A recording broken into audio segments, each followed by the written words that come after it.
always a newborn baby presenting with not maintaining saturation or desaturation at birth is a nightmare for any neonatologist. So, in this situation, we think of two possibilities. The first one, the baby is having a respiratory distress, not maintaining saturation. Another scenario is baby is having some cardiac issues, where you need to see an echo to see whether baby is having a cardiac issue or not. So, to get a cardiologist at the middle of the night may be a difficult thing to do. So, each neonatologist should have a basic knowledge of how to do a screening echo. That is, this echo is not intended for a detailed evaluation of cardiac function or anything, and no measurements is involved, just a point of care, functional echo to rule out major critical cardiac disease. So whenever you are using an instrument, you should have a basic knowledge of the instrument. So the probe ideally used to do a neonatal echo is somewhere between 8 to 10 hertz. So we are using 6 hertz probe. There is a marking in the probe. You can see a marking in the probe here. So this see this side corresponds to the V side of this image. So how the probe works? So how the image is formed from the probe. So this is the probe. You can see almost same the probe. This is the side with the marking. So this is the image form. This is the image form from the probe. So baby is lying here. So whatever organ is close to the surface will be seen first in the image. So this image is shown in the screen like this. You can see the screen and there will be a marking in the screen. This side will be the corresponding side. You can see this is the marking and this is the V side of the image. Whenever you are doing an echo, practically you have to be very clear about two things.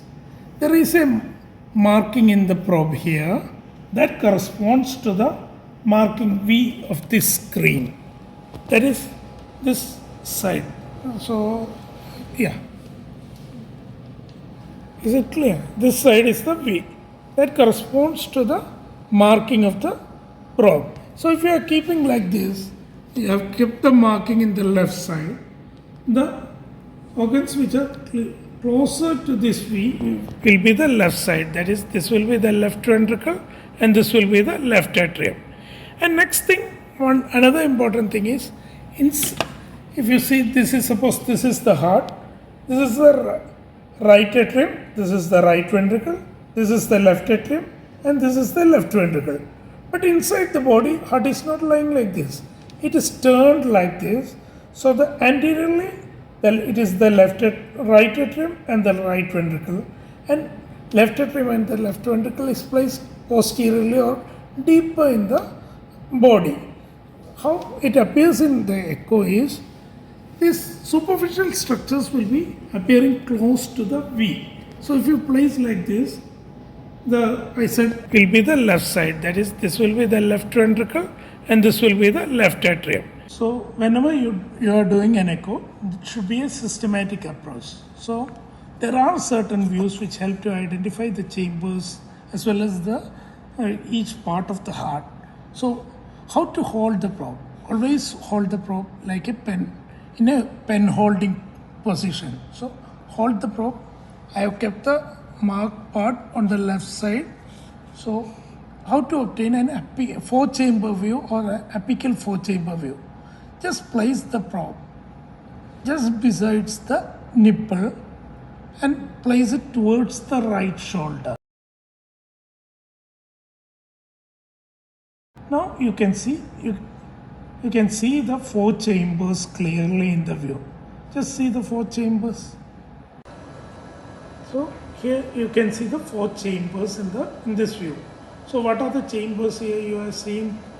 I said the mark part is the left side. So this is the left side.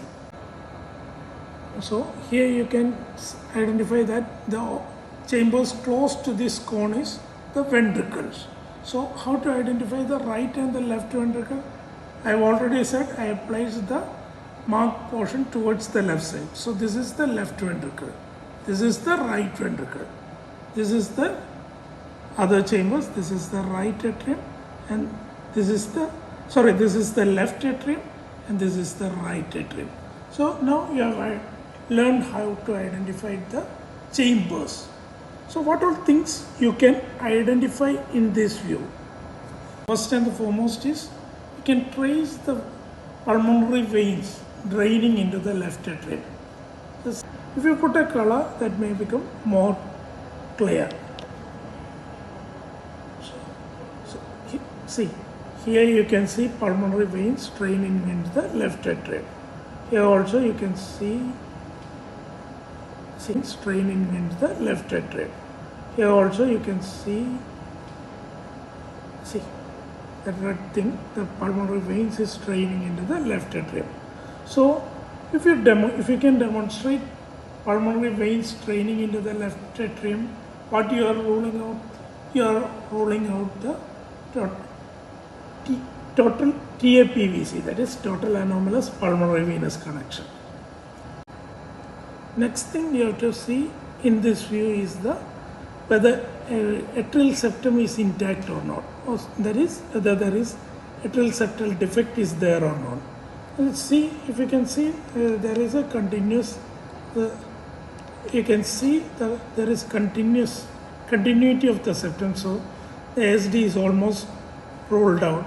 But to confirm it, what you can do is just put the color. Then you can see that there is no blood crossing the atrial septum. Here you can see there is no blood crossing the atrial septum. So the atrial septum defect is not there. That is the second thing you can see in the 4-chamber view. After ruling out ASD or after seeing whether the atrial septum is intact or not, the next thing we can see in this view is what we have to concentrate is on the tricuspid valve. So here you can see this is the, I have already mentioned, this is the left atrium, this is the right atrium, and this is the right ventricle. So this is the tricuspid valve. So what we have to see here is whether there is tricuspid regurgitation is there or not.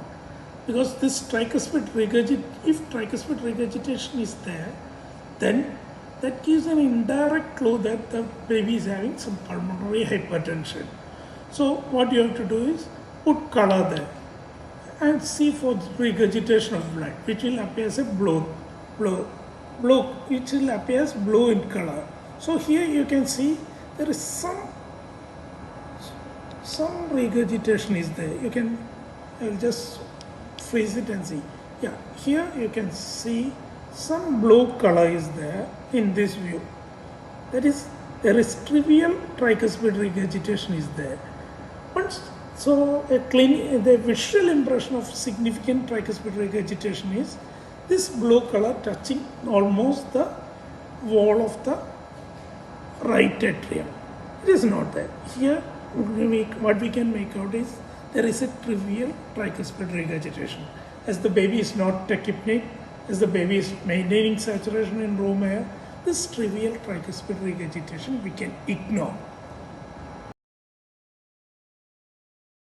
After the apical view, the next view is the parasternal long axis view. Here you will place the probe parallel to the heart with the marking towards the right shoulder. See the screen, what happens? I have already mentioned that the anterior structure of the heart will be seen close to the cone. So, and the most anterior structure seen here is the right ventricle. This parasternal long axis view, mainly you will see the left sides of the heart. So the structures seen here are, this is the right ventricle, this is the left ventricle, this is the left atrium, this is the atrioventricular valve. Here first thing what you will see is the whether the ventricular septum is intact or not. So this is the right ventricle, this is the left ventricle. What you are seeing is whether this ventricular septum is intact or not. For that, for the confirmation of that, you have to put the color, see whether there is any flow of blood across the ventricular septum, which will appear as red color crossing the ventricular septum, or may, if there is the turbulence of flow, it may appear as orange. Here you can see there is no crossing of blood across the ventricular septum, which indirectly says that there is no ventricular septal defect. Next thing you have to concentrate is in the aortic valve. So this is the left ventricle, this is the left ventricular outflow, that is the aortic valve. Here you have to, what you have to see is whether the blood flow is adequate, whether it is turbulent, which indirectly shows there is aortic stenosis or critical aortic stenosis. So the aortic valve seems to be of adequate size. I am not here mentioning about any measurements. Next thing, just put the color here. You can see the blood easily flowing across the aortic valve. That is, there is no orange color, which indirectly says there is a non-turbulent flow across the aortic valve. Concentrate on the aortic outflow. This is the aortic outflow. Keeping the probe in the same position, just tilt the, not turn, it is tilt the probe towards the left shoulder. I have tilted the probe towards the left shoulder. See the difference in the view. Here you can see another black color crossing the aortic outflow tract. So what it is the pulmonary trunk which is crossing the aortic valve. I am just turning this, I am just highlighting this. This is the aortic outflow. There is another outflow coming from this side. From this side means from the right ventricle. What is the outflow from the right ventricle? That is the pulmonary trunk. So you can clearly make out that pulmonary trunk is crossing the aortic outflow.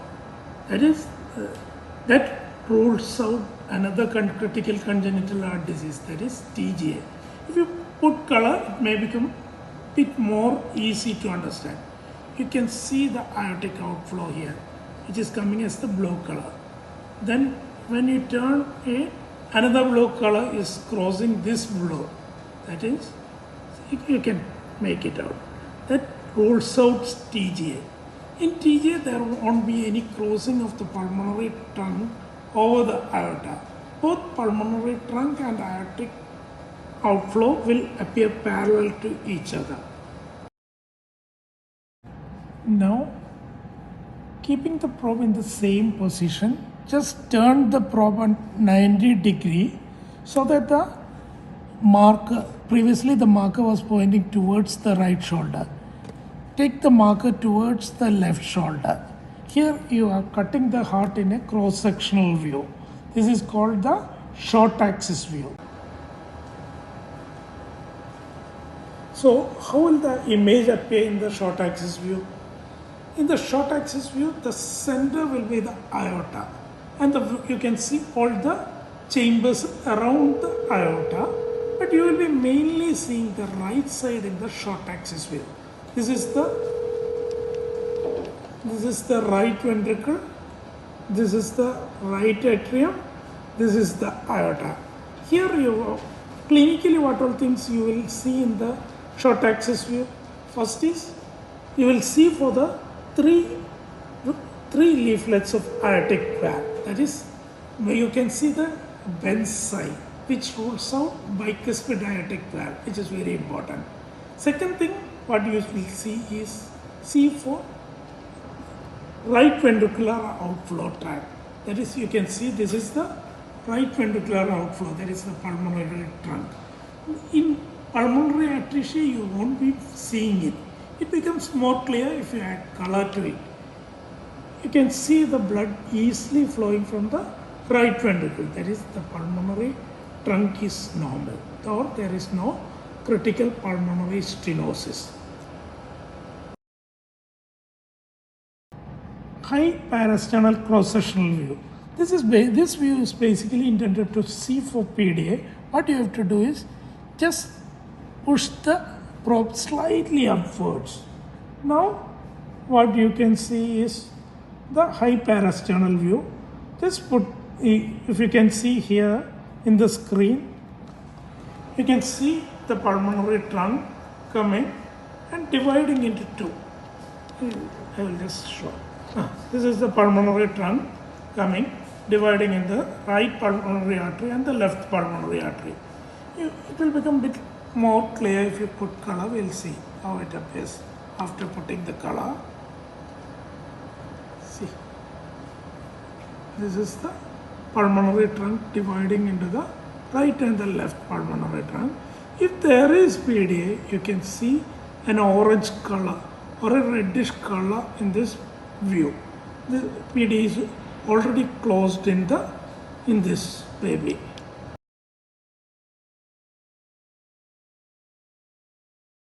So the next view is the suprasternal view. This suprasternal view is basically to see for the arch of aorta and to rule out coarctation of aorta. And though told suprasternal view, what we do is, it may be difficult to get a suprasternal view in the newborn baby. So what we do is hold the probe parallel to the baby, put your finger in the suprasternal notch and put this with the marker pointing towards the head.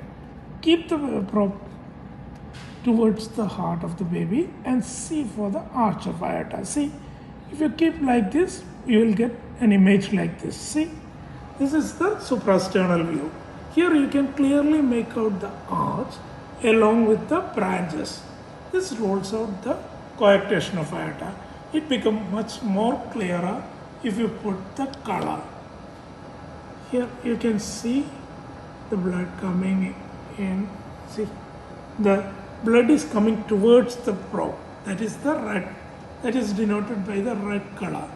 Once it crosses the arch, it becomes blue and goes down. See, this is the arch. This is the arch. This arch rules out the coarctation of aorta. But always clinically you have to see for all babies for the pulsation, femoral pulsation.